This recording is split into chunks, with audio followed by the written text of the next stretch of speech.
You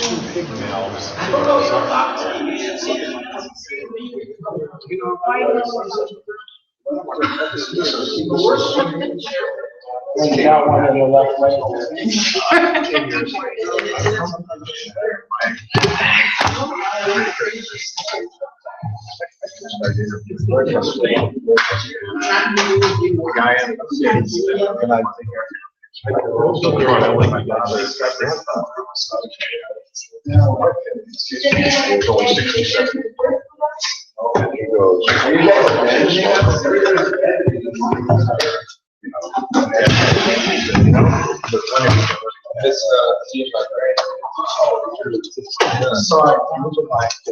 That's you. I know it's I was going to you want to go. And it's like see you later. I think I'd die of a heart attack. Well, it's, yeah, Today's day. sounds crazy. Yeah, I hope you guys are done. I can't read that. That's what they do. You know, they wait till you're. So it's not the first time I've heard of it. Thought about it more than the last time I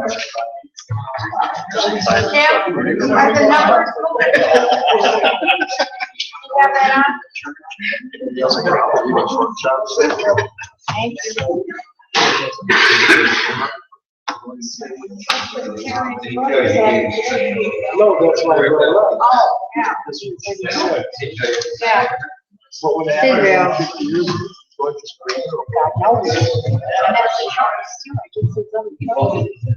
Picture Dale.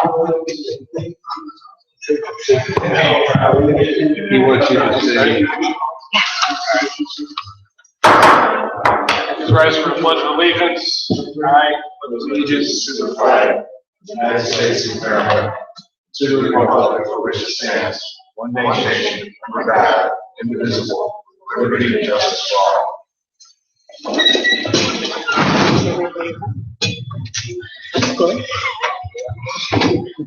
That's got his own cheering section back there. Rah, rah, rah. Watch out, you might be on camera. All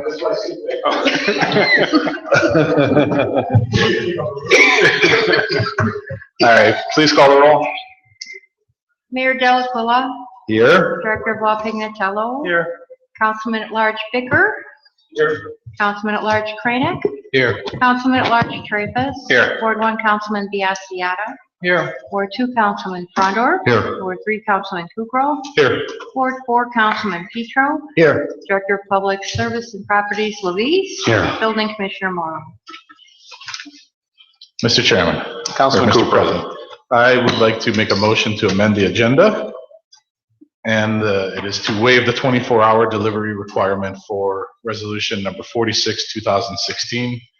A resolution declaring it necessary to renew an existing 1.7 mil tax levy, providing funds for the payment of permanent and part-time firefighters, including the payment of the firefighter employer's contribution required under section 742.34 of the revised code, and the provision of the ambulance, paramedic, and other emergency medical services operated by the city's fire department, and to increase that levy by 3.34 mils to constitute a 5.04 mil levy for that purpose, and requesting the Cuyahoga County Fiscal Officer to certify the total current tax valuation of the city and the dollar amount of revenue that would be generated by that renewal and increased levy pursuant to sections 5705.03 and 5705.19 of the revised code and declaring an emergency.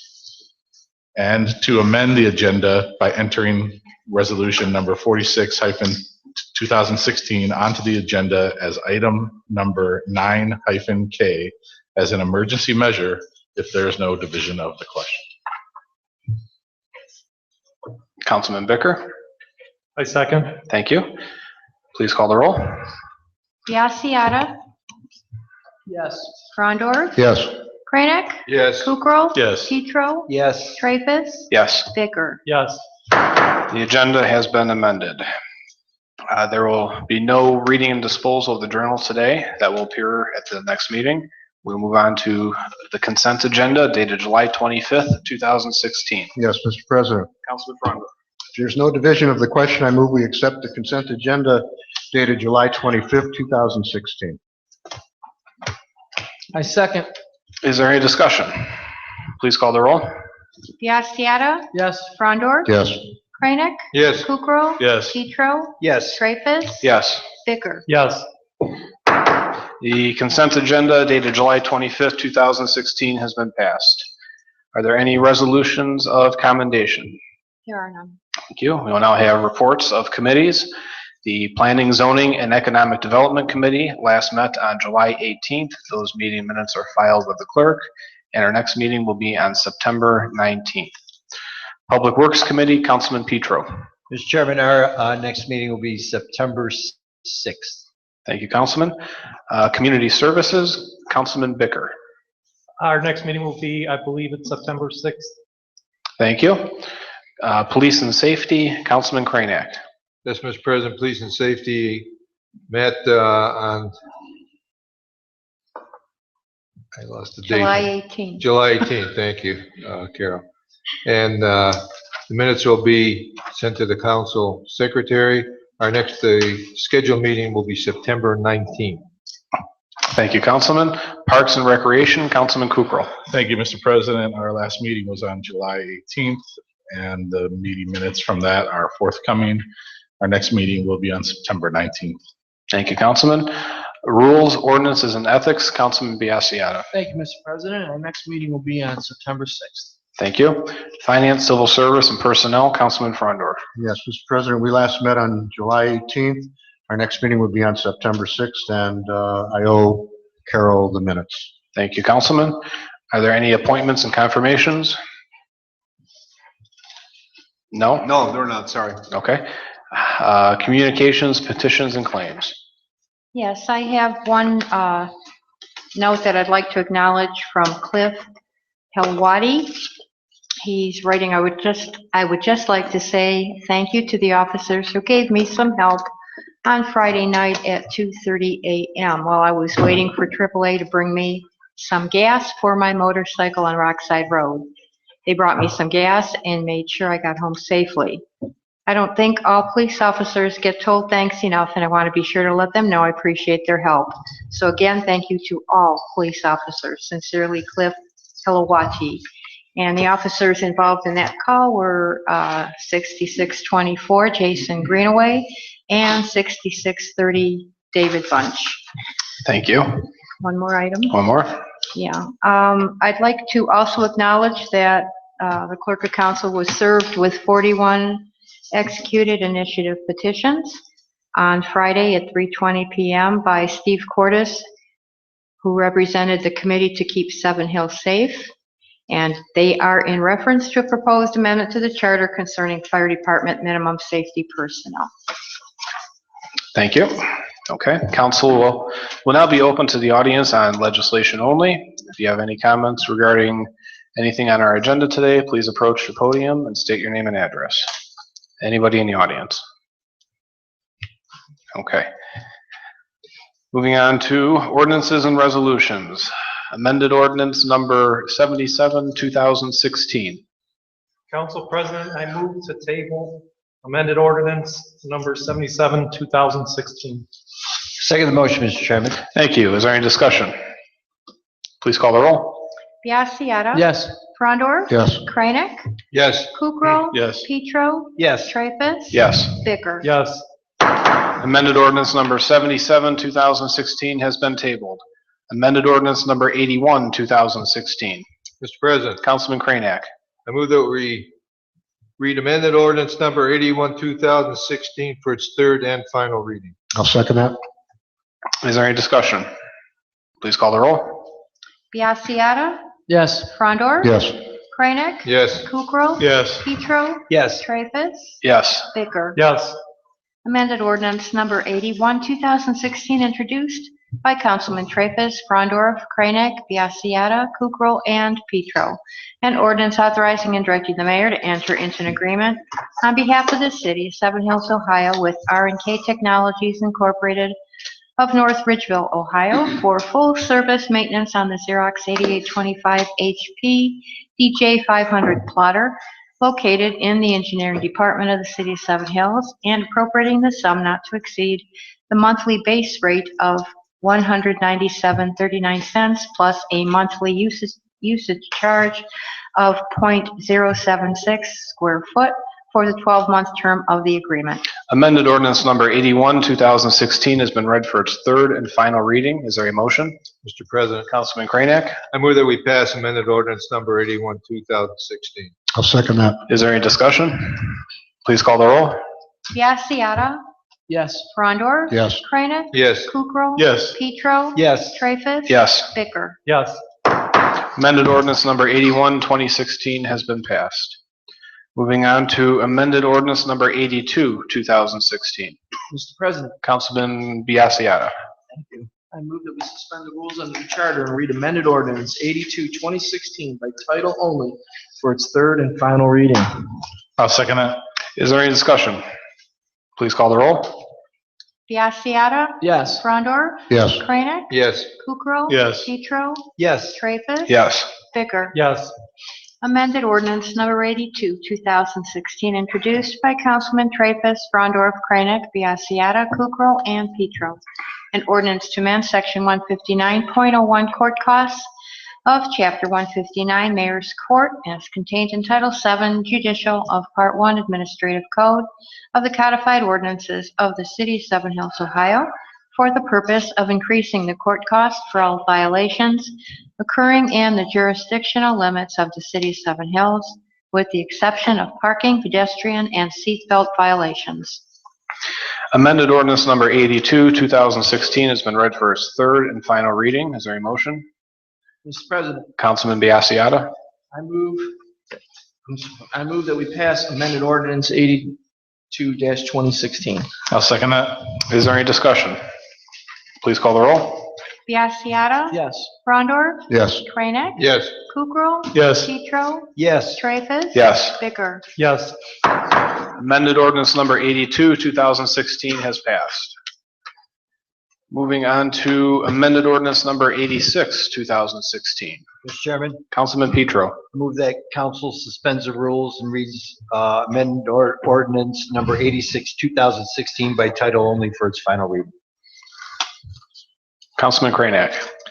I'll second that. Is there any discussion? Please call the roll.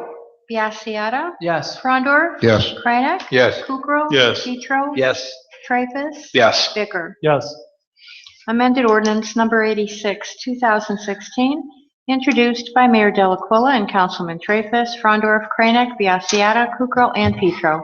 An ordinance authorizing the mayor to enter into a memorandum of understanding with the cities of North Ralton, Independence, Brecksville, and Broadview Heights, RIBS Southwest Collaborative, for the administration of funds awarded through the 2016 Senior Center Innovation Grant through the Cuyahoga County Department of Health and Human Services, Division of Senior and Adult Services, and declaring an emergency. Amended ordinance number 86, 2016 has been read for its second and final reading. Is there a motion?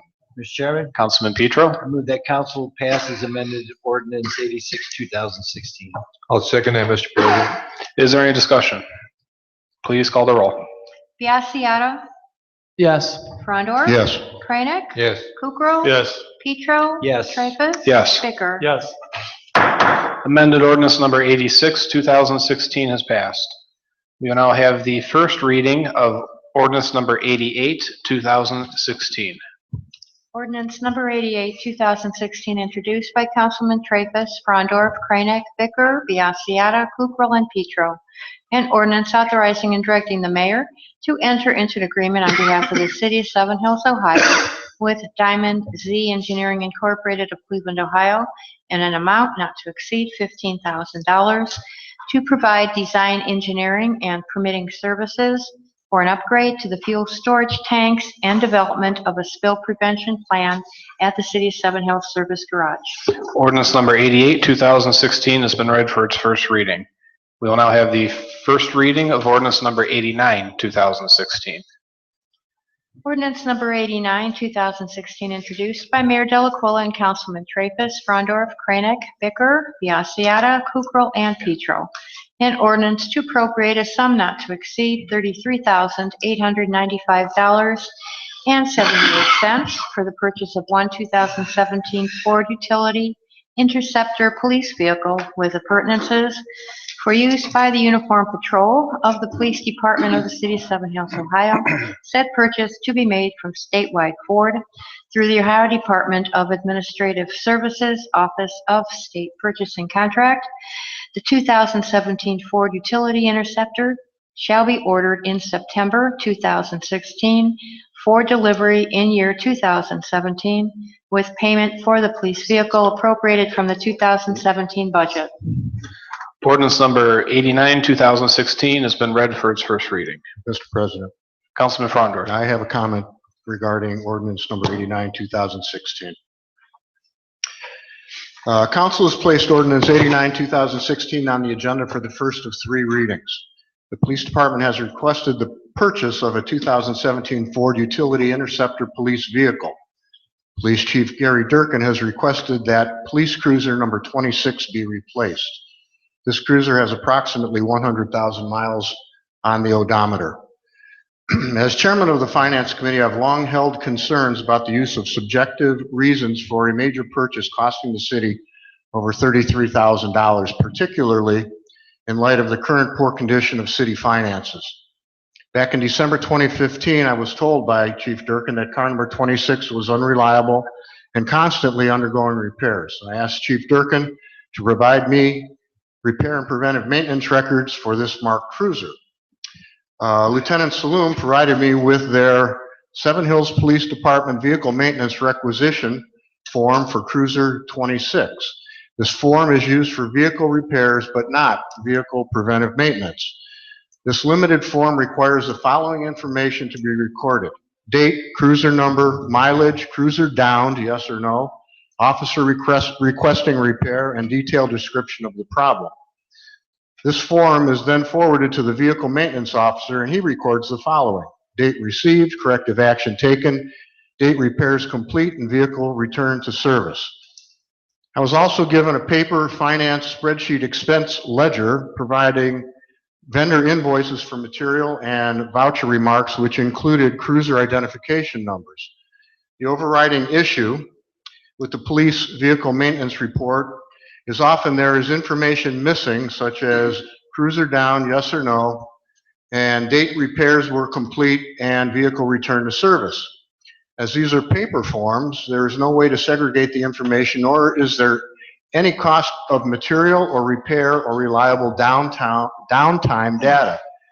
There is also no segregation of problems. Often I found a vehicle maintenance requisition that had nothing to do with vehicle reliability, but rather laptop computers, light bar issues, accident damage, dead batteries caused by operator error, police radios that don't work, and mechanic statements that the problems don't exist and a repair was unnecessary. The finance expense ledger, while providing preventive maintenance parts and repair costs, cannot be tied back to the police vehicle maintenance requisition for true accounting of the reliability and cost to operate a marked cruiser.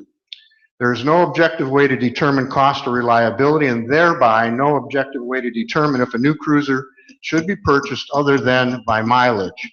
Rules of thumb regarding vehicle reliability based upon mileage have changed. Vehicles are far more reliable and drivable many more miles than they were even 10 or 15 years ago. I've asked the mayor and the police chief to tighten up their vehicle record keeping for more than 6 months. I'm still waiting for a reply. I cannot and will not approve the spending of tax dollars without knowing the true necessity through accurate repair and preventive maintenance records. Businesses do not make major purchases based upon we've always done it this way without any credible data to back up the need. The city of Seven Hills should not either. Thank you. Thank you, Councilman Frondorf.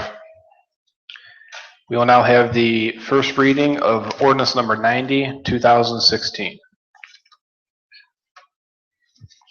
Ordinance number 90, 2016, introduced by Councilman Traffus, Frondorf, Kranek, Bicker, Biassiata, Kukrow, and Petro. An ordinance amending sections 1501.01, .03, and .04 of the codified ordinances of the city of Seven Hills, Ohio, in order to increase the municipal income tax rate from 2% to 2.5% beginning January 1st, 2017, to provide funds for the purposes of general municipal functions, maintenance, new equipment, extension, enlargement, and improvement of municipal services and facilities and capital improvements of the municipality, including the payment of debt service charges on notes and bonds issued for such purposes and declaring an emergency.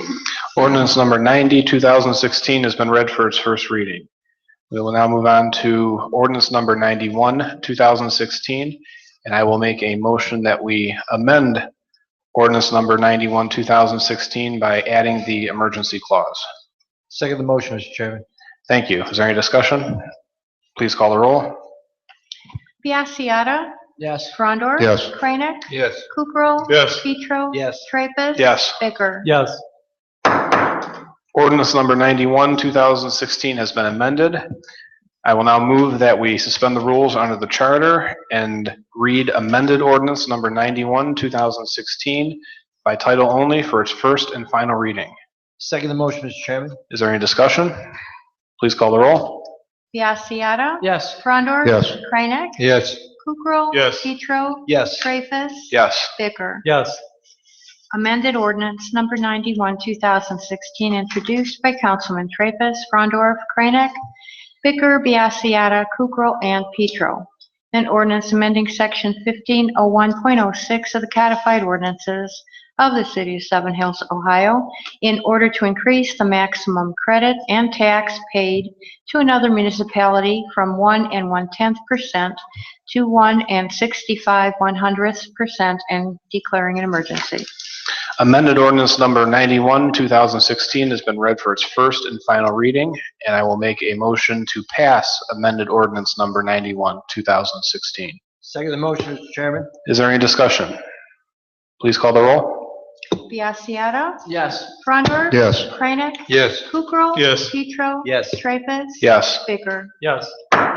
Amended ordinance number 91, 2016 has been passed. We will now move on to resolution number 44, 2016. Mr. President, Councilman Kukrow. I move that we table resolution number 44, 2016. I second. Is there any discussion? Please call the roll. Biassiata. Yes. Frondor. Yes. Kranek. Yes. Kukrow. Yes. Petro. Yes. Traffus. Yes. Bicker. Yes. Resolution number 44, 2016 has been read for its first and final. I'm sorry, it was tabled. Tabled. Getting ahead of myself, everybody. All right. Resolution 44, 2016 has been tabled. Resolution number 45, 2016. President, Councilman Kranek. I move that we read resolution number 45, 2016 by title only for its first and final reading. I'll second that. Is there any discussion? Please call the roll. Biassiata. Yes. Frondor. Yes. Kranek. Yes. Kukrow. Yes. Petro. Yes. Traffus. Yes. Bicker. Yes. Resolution number 45, 2016, introduced by Councilman Traffus, Frondor, Kranek, Bicker, Biassiata, Kukrow, and Petro.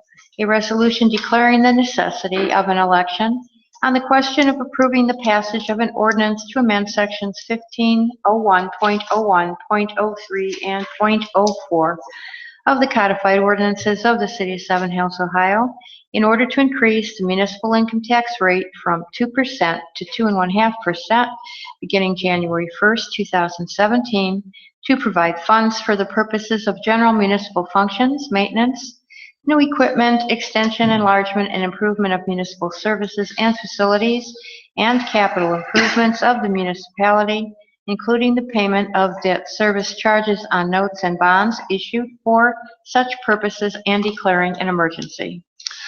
Resolution number 45, 2016 has been read for its first and final reading. Is there a motion? Mr. President, Councilman Kranek. I move that we adopt resolution number 45, 2016. I second that. Is there any discussion? Please call the roll. Biassiata. Yes. Frondor. Yes. Kranek. Yes. Kukrow. Yes. Petro. Yes. Traffus. Yes. Bicker. Yes. Resolution number 45, 2016 has been adopted. Moving on to resolution number 46, 2016. We didn't assign this to anybody, so I'll make a motion to suspend the rules under the charter and read resolution number 46, 2016 for its first and final reading. I'll second that. Is there any discussion? Yes, Mr. President. Councilman Biassiata. I respectfully going to have to vote no. I'll give my reasons. I think it's too risky. And that this, if it does not pass, we lose the $535,000 that this renewal would have brought in.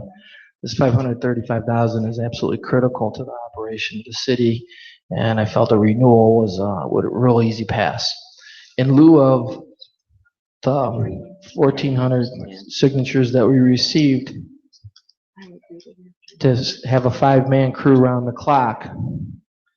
The difference between that potential charter amendment and what was briefly discussed in council chambers as a reduction of the 2 men in the third shift is $150,000. This measure's calling for $900,000. I think to meet the potential gap of what the levy brought in last year, and to assure the people that will have 5 fire personnel around the clock, a more prudent and safe approach would be to raise it $150,000 plus any kind of incremental salaries that we might lose in arbitration.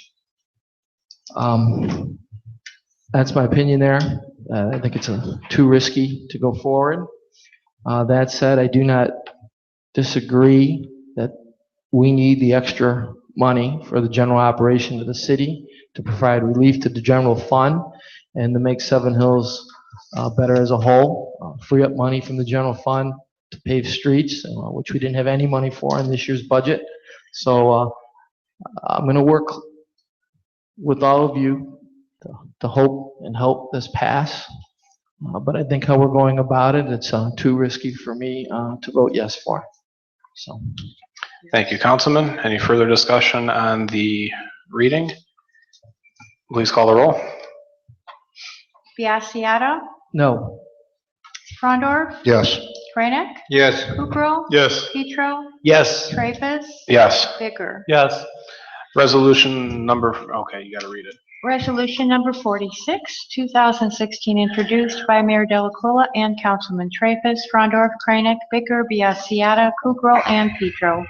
A resolution declaring it necessary to renew an existing 1.7 mil tax levy, providing funds for the payment of permanent and part-time firefighters, including the payment of the firefighter employer's contribution required under Section 742.34 of the revised code, and the provision of ambulance, paramedic, and other emergency medical services operated by the city's fire department, and to increase that levy by 3.34 mils to constitute a 5.04 mil levy for that purpose, and requesting the Cuyahoga County Fiscal Officer to certify the total current tax valuation of the city and the dollar amount of revenue that would be generated by that renewal and increased levy pursuant to sections 5705.03 and 5705.19I of the revised code, and declaring an emergency.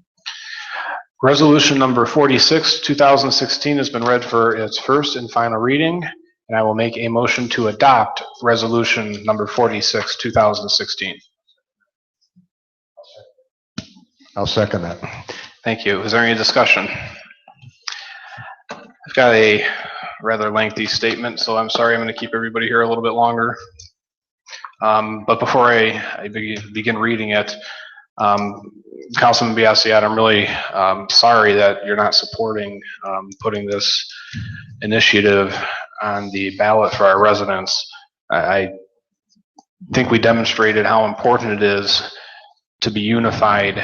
And I'm very pleased that 6 out of 7 members of council are supporting this, along with the mayor, and I believe the law director, and hopefully the fire department. And I sincerely hope that you will reconsider. Now, with my prepared statement, the past couple weeks in our city has been a whirlwind of activity behind the scenes. I offer this statement tonight regarding the fire department to clear up any confusion and express what the activities that have taken place mean to our great city of Seven Hills. I'm going to preface my statement by saying that every person on council wants to keep our staffing at 5 guys on all 3 shifts. Any statements or insinuations made in the future that indicate otherwise or are used as political tactics are simply untrue and will be publicly clarified. Things have changed dramatically in the last 2 weeks. A fire department-led petition has been submitted to the clerk of council to change the charter, which is our constitution, for a lack of a better example, and is the most significant law in our city. This proposed charter change, which would be voted on by the residents at the November election, would require in perpetuity a mandated minimum staffing level of 5 persons at the fire department on all 3 shifts. This is a very, very unusual instance for any chartered city to have a group of employees attempt to mandate expenses a city has to make, and quite frankly, may be the first such action in the state of Ohio.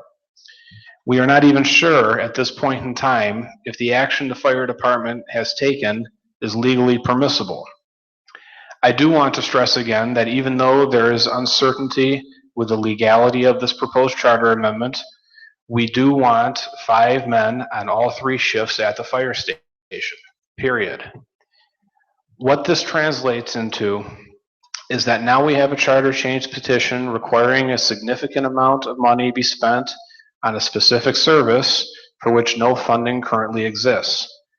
This is further complicated by the compelling amount of residents, nearly 1,400, that require, after the submission of the petitions to the clerk of council, a vote in support of mandatory staffing.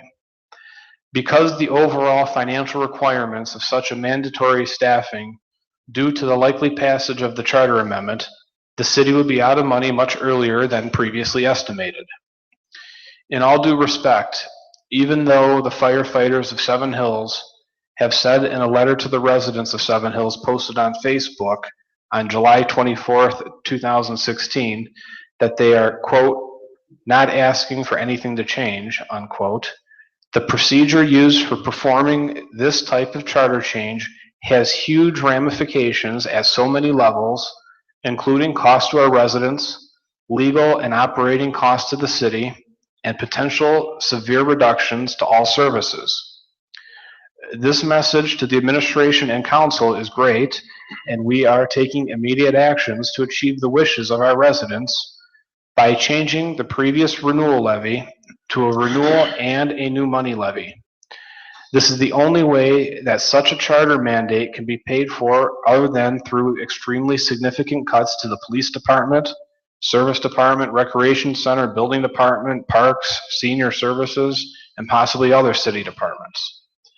Since this could be a lawful mandate, neither council or the administration or anyone else would have any variableness, and the letter of the law must be upheld regardless of the city's financial capacity to finance this proposed staffing. At some point in the future, the passage of this charter amendment could have a devastating and debilitating effect on our resident safety, the city, and other departments due to lack of funding. Before I move on with what this means to our city, I first want to discuss a bit of history about our fire department and how we have gotten to where we are today. In the late 1990s, when my father was the mayor, he had a goal of eliminating the paging process where firemen were called at home and had to rush to the fire station to pick up the vehicles. His hope was to increase the staffing levels from no men at the fire station to on-site coverage 24 hours a day. His goal was to slowly implement this process while watching the financial ramifications to the city and to continue increasing the staffing. He was successful with achieving 2 men at the station 24 hours a day. This was an incredible accomplishment at that point in time and significantly enhanced the safety of our residents at a level the city could afford to sustain. Let's also not forget that during his time as mayor, he built a new state-of-the-art fire station, greatly increasing the functionality and comfort for our firefighters. A couple years after my father left the mayor's seat, the fire department issued a staffing report and proposal in December 2004 to increase coverage again. At the end of 2003, the shortfall that the city had to make up was $367,000 a year. Shortly thereafter, council passed a resolution which was a measure to place on the ballot a new money levy of 1.5 mils that would generate $493,000. The purpose of this was to generate money to increase the staffing from 2 men 24/7 to 5 men 24/7. This was great for patient response time. However, the proposal had major faults. For example, the hourly rate was projected at $18 an hour when the current average rate is in the vicinity of $25 an hour, which is a 40% increase, and the fringe benefit percentage used was 13.8%, when in reality, the percentage is approximately 36% or 3 times larger. 5 years later, City Council passed Resolution 28, 2011, which was a fire levy increase from the 1.5 mils to 1.7 mils, which would generate $578,000. Once again, this was nowhere near enough to sustain the additional 3-man incremental staffing.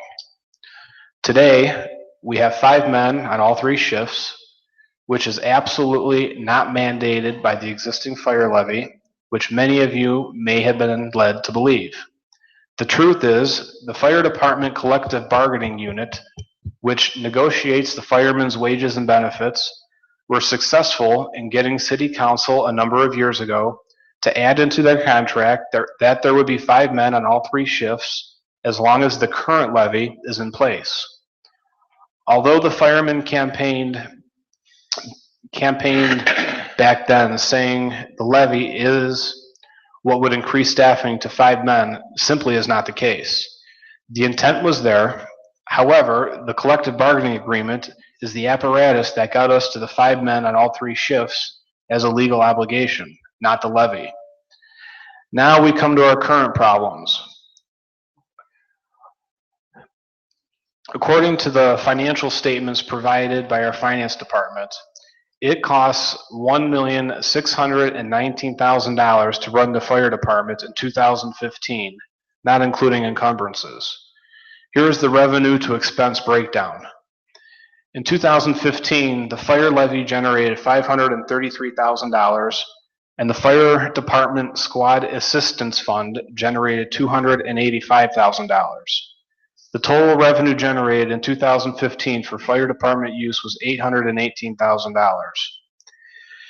In 2015, the fire department expense was $1,619,000.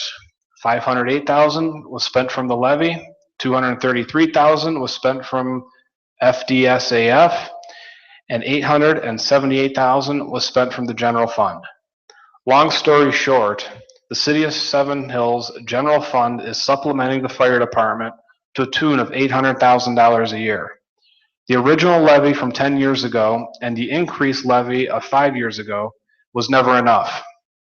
This has been going on over the last 12 years to the tune of $600,000 to $800,000 of shortfall each and every year. Ironically, the fire department is currently over budget for 2016, according to the financial statements provided by our finance department for June. Let's take this a step further now. Seven Hills has approximately $3 million in our general fund. The projected 2016 deficit at the beginning of the year was $1.35 million. Council this year has reduced our deficit by about $400,000, of which I am very proud. So at year end, we can anticipate a projected deficit of around $1 million. At this current rate, our general fund will bottom out in 3 years or less. We cannot let this happen. The numbers are clear. We cannot continue supplementing the fire department by over $800,000 a year. It simply is not working. So how do we fix this? In light of a potential charter change that would mandate something that the city cannot afford, council has reevaluated the upcoming fire renewal levy and has decided to withdraw it from the ballot, not place it on the ballot. A simple renewal would handicap the city to the brink of imminent bankruptcy. In lieu of the renewal, we'll be placing on the November ballot a measure that is a renewal of the existing 1.7 mil levy, along with an increase of 3.34 mils for a total millage of 5.04. The projected revenue from this levy would be $1,602,000 annually. With the number of new houses being constructed this year, the number should only go up. Should this levy pass, the city will no longer have to pull about $800,000 from the general fund to supplement the salary, wages, and benefits of our firemen. Over the weekend, I met with Mayor Delaquila to discuss this proposal, and I am extremely pleased that he agreed to support this new money levy and will work with council to achieve its passage by the residents. Council and the mayor are on the same page that this new money levy for the fire department is critical to the sustainability of our city. Piggybacking off of this, I also want to reiterate how important the upcoming income tax initiative is as well. I have explained for years now the details of the proposal, so I will not get into that again tonight. However, I will say that if the income tax levy and the fire levy pass this November, we will be able to truly balance our budget, pay off the massive balloon payments that are coming due because of the debt restructuring, and probably have some money to begin an annual street replacement program.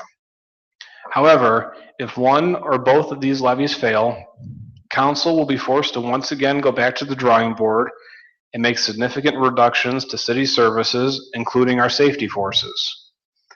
So let me reiterate, it is vitally important for both of these levies to pass. Now that we have a fire department that is getting active with policy and budgetary matters, let's all work together to get both these levies passed. I encourage you to get on board with us and join in our campaign this fall.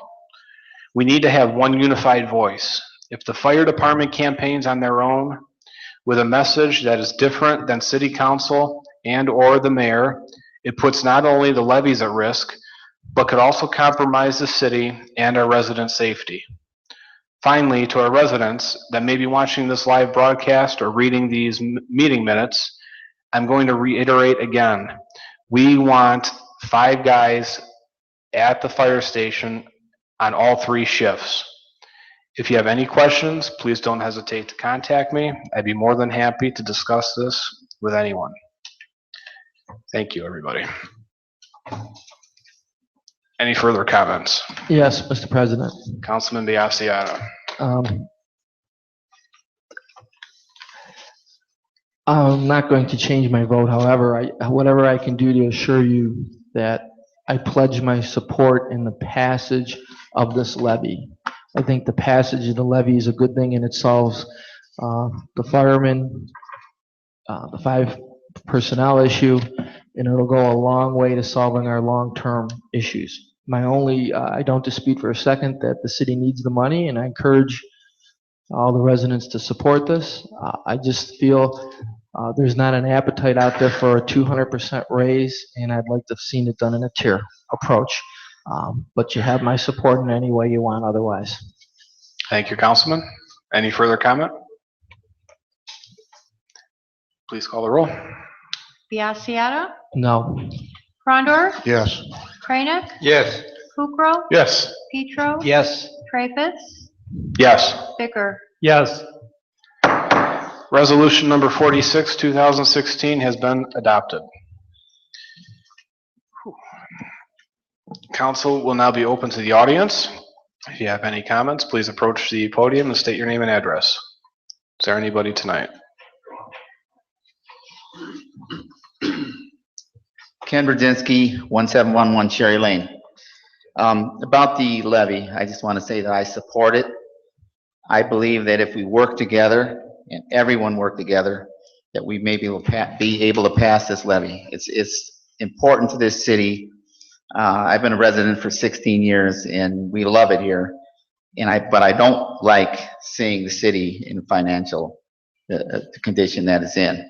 So I support it, and I will do what I can to help the city pass this levy.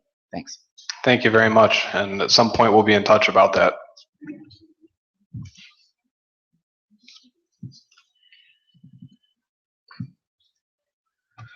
Good evening, Jerry Traffus, 990 Aspenwood. Ken, you and I talked about it, exactly everything that he's saying. I wasn't really going to say anything. However, you know, Tony, you just can't go both ways. I mean, wait, my floor, you can tell me anything you want. In all due respect, it just sends a message of a mixed message. And I know you're going to be on board campaigning for this because it is imperative. There's no doubt about it. And there could be other ways of doing it. But really, the only other ways is we're either, as the mayor and I discussed, and you're either going to have to increase taxes somewhere or decrease the credit on the income tax, or go into cut, slash, and burn, or go into right now, you know, the fire levy.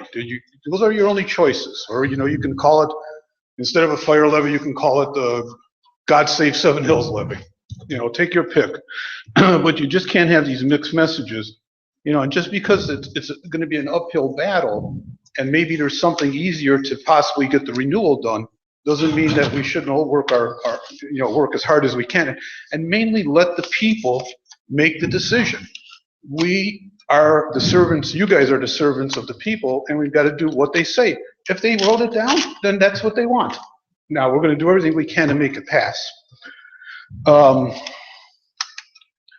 You know, and I almost equate this, I think I was more disappointed with something I heard in the caucus room when, this is delicate. I heard one of the firefighters, you know, say, it was one of the circulators that you know, was very, you know, prominent in going through and getting the signatures to put this levy, this charter amendment onto the vote of the people. And by the way, for the record, I want 5 people. I want 5 people in that fire department all the time. And God help us, if we ever make enough money, I'd like to see numbers 6 and 7 and 8. So please hear that, everybody. But what my point is that I just couldn't believe when I heard one of the circulators saying that they wouldn't necessarily go door to door and promote this fire levy. I think that was just the most disappointing thing I've heard in ages, and I wanted to get that off my chest, and I don't know, but I'm sure we're all going to be working real hard to get this thing passed, along with the income tax levy and the school levy for that matter, and God knows what else is coming up too. Thank you, Council. Thank you. Any further comment? Okay. We will now move on to reports and communications from the Mayor and Safety Director, Mayor Delaquila. Thank you, Mr. President. I would just like to take the opportunity to summarize some of my comments in caucus this evening regarding Resolution 46, 2016. We all know that the city needs a minimum of another $2 million in annual revenue, and I was happy to see a lot of nodding heads in the caucus this evening when I reiterated what I've been talking about essentially for many years, and the need to address that is becoming more imperative with each passing year. We closed fiscal 2014 with about a $5.6 million balance in our general fund. 2015, we closed with about $3.2 million, and given the current projections that we have before us, it looks like our general fund balance will easily be below $2 million at the close of 2016. This has been outlined in the recent newsletter for those at home or who may read these remarks to find more detail about. Recognizing that we cannot sustain that current trend, several years ago, in 2014, a proposed police levy was placed on the ballot but was soundly rejected by the voters. That proposed levy would have brought in approximately $1.2 million additional to the general fund. Then in 2016, this spring, the voters also decisively crushed a charter change that would have permitted income tax measures to be placed on ballots in lower turnout elections and not just in general elections. With the rejection of these financial measures at the polls, I have made the continuing suggestion that this council consider modifying the income tax credit, similar to what the city of Brecksville did a while ago, but in our case with a sunset provision after a couple of years, so that Seven Hills could at least prevent spending down all our savings while we figure out what we want to do in the long term. That idea has been rejected by actually the prior council as well as this council, so I won't point fingers just at this council.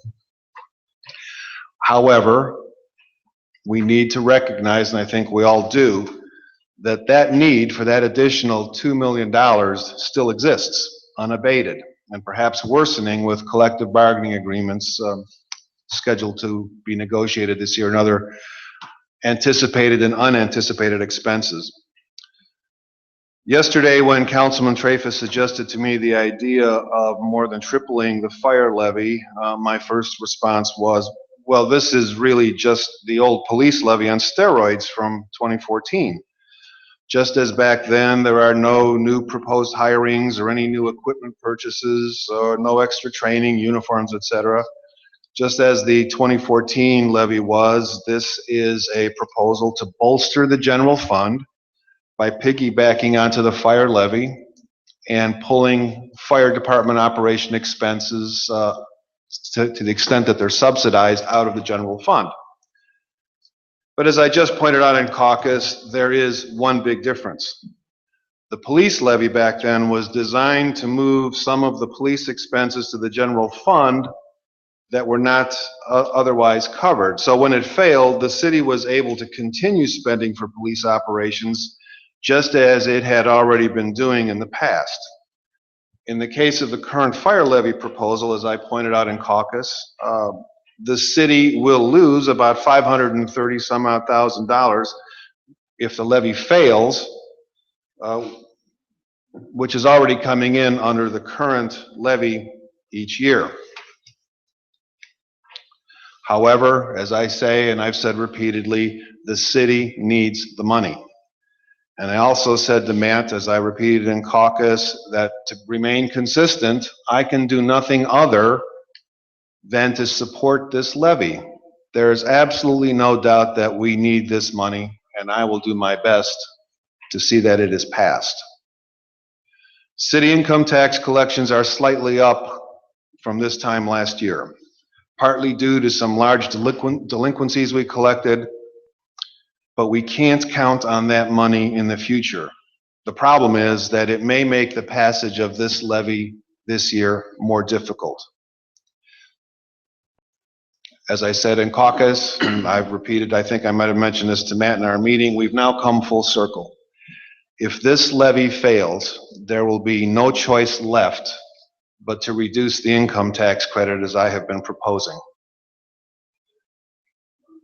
And by the way, thank God for our firefighters and their efforts over the past few weeks. None of this would have been on the table if they had not presented over 1,400 signed petitions to council last week. Petitions requiring a proposed charter change on the ballot to mandate 5-person staffing round the clock 24/7 at the fire station. So it's necessary, I'm sorry, to dispute and correct some of the things that I heard just said. I want to support this levy, but I cannot support some of the things that I just heard described about it. The reduction that had been contemplated in the staffing was about a $150,000 differential. It was not 1.6 million. So it's unfair to the firefighters to paint them as somehow responsible for $2 million in deficits, in costs to the city, simply because they circulated petitions and got 1,400 signatures. Again, the city needed only another $150,000 to maintain staffing without dipping into this general fund further. Our residents certainly understand that, and they understand the need to ensure their safety, especially in the middle of the night, when the number of emergency calls may be down, but the gravity of those emergencies is typically far more serious. A State of Ohio performance audit a few years ago said that the Seven Hills Fire Department is a model of efficiency for other similar-sized communities. All our firefighters are paramedics. They are all part-time employees who receive no benefits through their employment with the city, our city. And they are paid hourly, only for the shifts they actually work. This is the best deal in town, and we need to support them. And we need to support the continuing operations of one of the best departments in our city.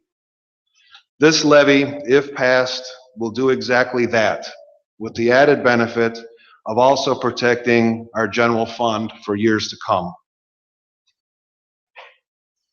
How helpful would it have been to have had a finance director in place to clarify some of this confusion and to help with these decisions?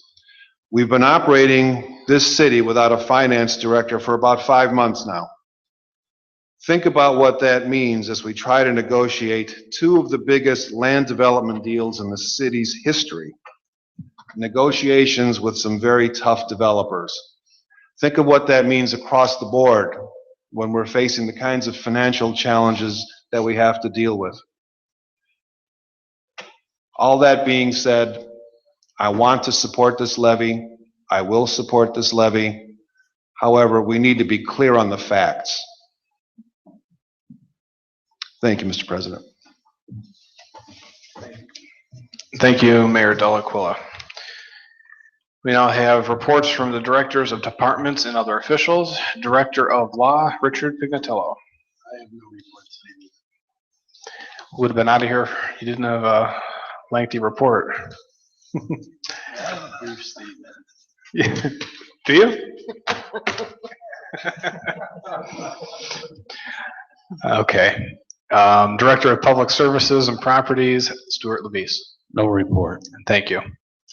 Okay, council miscellaneous. I'll start it off this time. I also was very concerned about a comment that was made in the caucus room from a representative of the fire department saying that they will not campaign to help pass these levies. And all I can say is that I really hope he does not speak for the Firefighters Association, because like was said a number of times tonight, we all need to work together to get both of these levies passed, the fire levy and the income tax levy.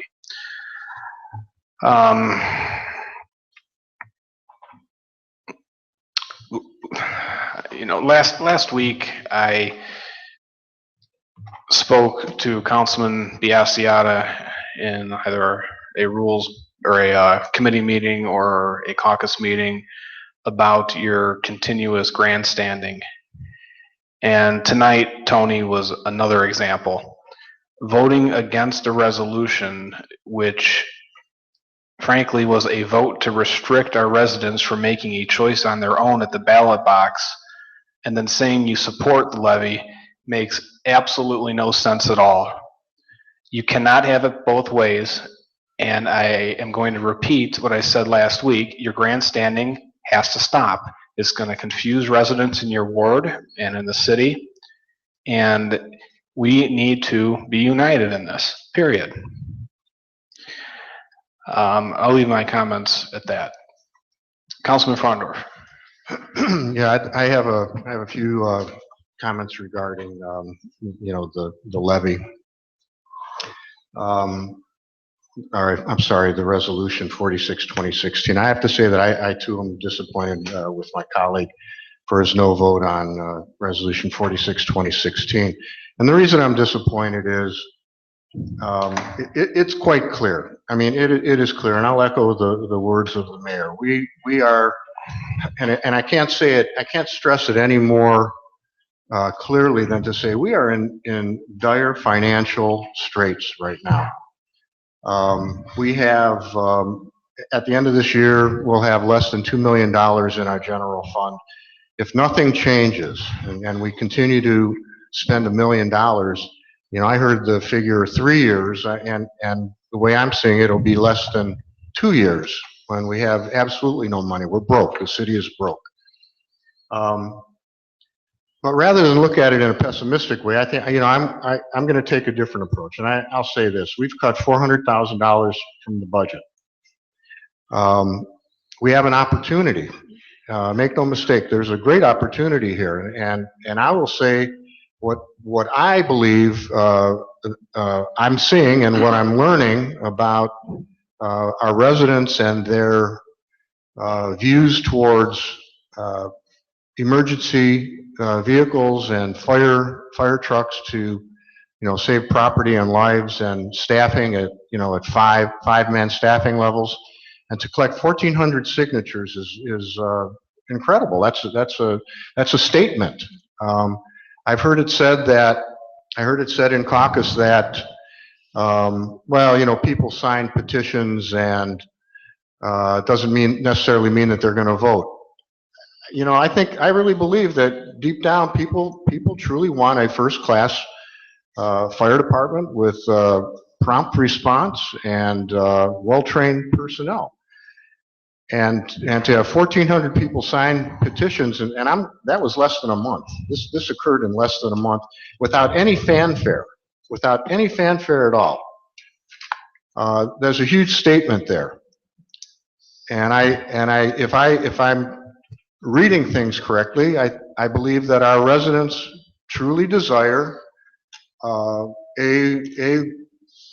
world-class, first-rate fire department, fully staffed with good equipment.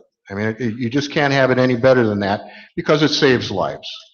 It not only saves residents' lives, it saves firemen's lives. And they'll be the first to tell you that. So I'm optimistic. I think that, you know, with the mayor behind us, I think with council behind it, certainly the fire department, I'm hard pressed to believe that they would not be for this. I think this has a great opportunity to pass, and it presents a great opportunity to truly move this city forward, which I've been talking about in my, you know, 2.5 going on 3 years on council, and the 3 years prior to that. So I think, you know, people need to recognize that we need the money. There's just no question about it. Any way you slice it, you know, the money, we need the money. So I'm hopeful that that our residents view it the same way, and I also believe that rather than solely relying on income tax, I think that a property tax is the most fair way of supporting your community. Every property owner has a stake in the city of Seven Hills, and every property owner has an opportunity to support their city. The city is what the people want, and I believe the people want the city to move forward in a very positive direction and bring us back from, you know, from the brink of financial disaster and bring us back to where we were 10, 15 years ago. Thank you. Thank you, Councilman Frondorf. Councilman Petro. Mr. Chairman, I just have one item. I have a motion to make for Russell Baruch for 20 hours at $200 an hour for advisement in new development that we're talking about. Thank you. Second. Thank you. Is there any discussion? Please call the roll. Biassiata. Yes. Frondor. Yes. Kranek. Yes. Kukrow. Yes. Petro. Yes. Traffus. Yes. Bicker. Yes. Motion has passed. Anything further, Councilman? Just one comment. This is our last meeting. We may have one more in August, I think. But I think I'd be looking forward to seeing the plan that the administration is going to have for this levy. It should be it should be fun, and I'm looking forward to it and supporting it all the way. Thank you. Thank you, Councilman Petro. Councilman Kukrow. Yes, thank you, Mr. President. When this fire levy passes and when the income tax levy passes, we will have really changed the fate of the city. And I hope residents understand, and they will by the time everybody's done, the administration, council, and the firefighters, hopefully. We will really have an opportunity here to change the city forever. And amazing fire services, keeping our residents safe. The ability to not subsidize and take money out of our general fund. There are so many positive things happening in this city, and I hope the residents see that. I really do. I'm new to this, but I really hope that the residents see how the mayor and council are working together, because that's what people say when you go on the streets. They say, why don't you guys work together? We're ready to work together. And we hope the firefighters get on board and work with us.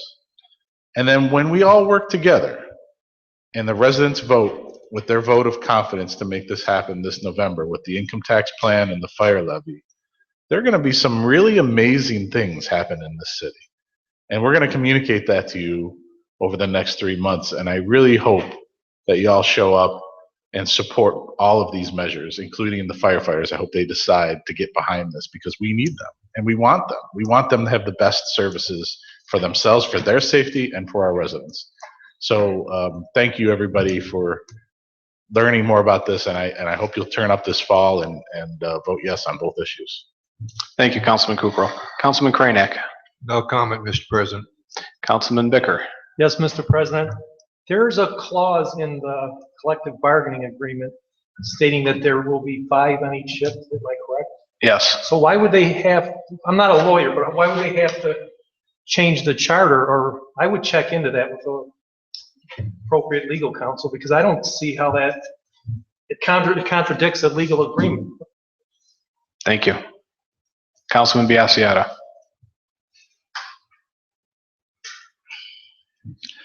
I once again, as I did in that committee meeting, respectfully disagree with you, Mr. President, that I'm not grandstanding.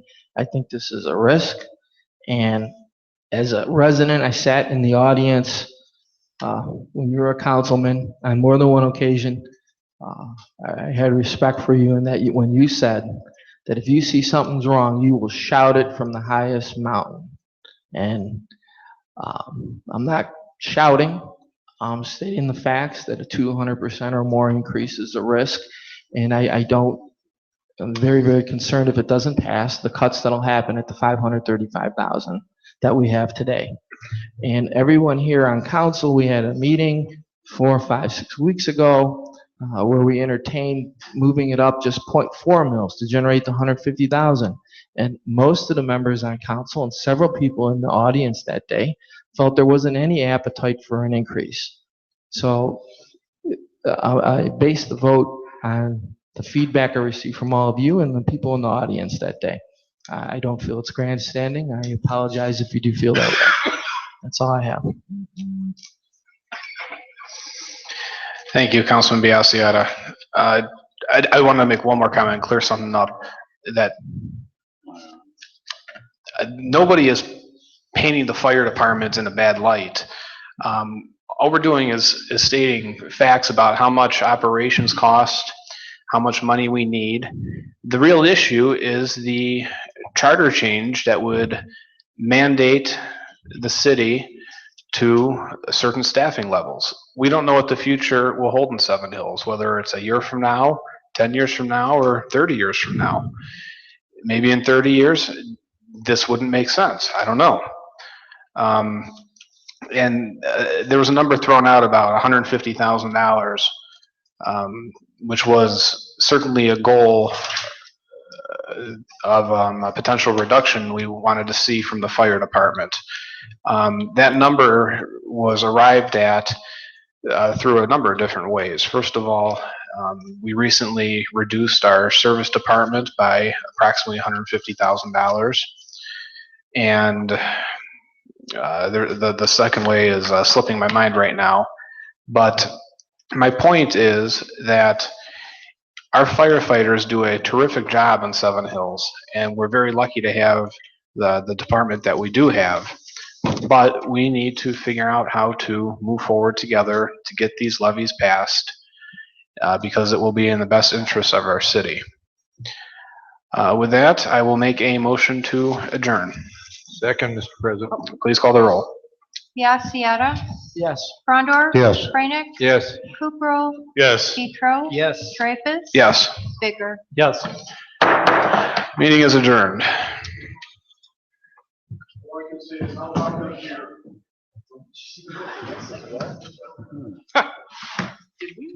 I hear deer. About them deer? I think. The deer.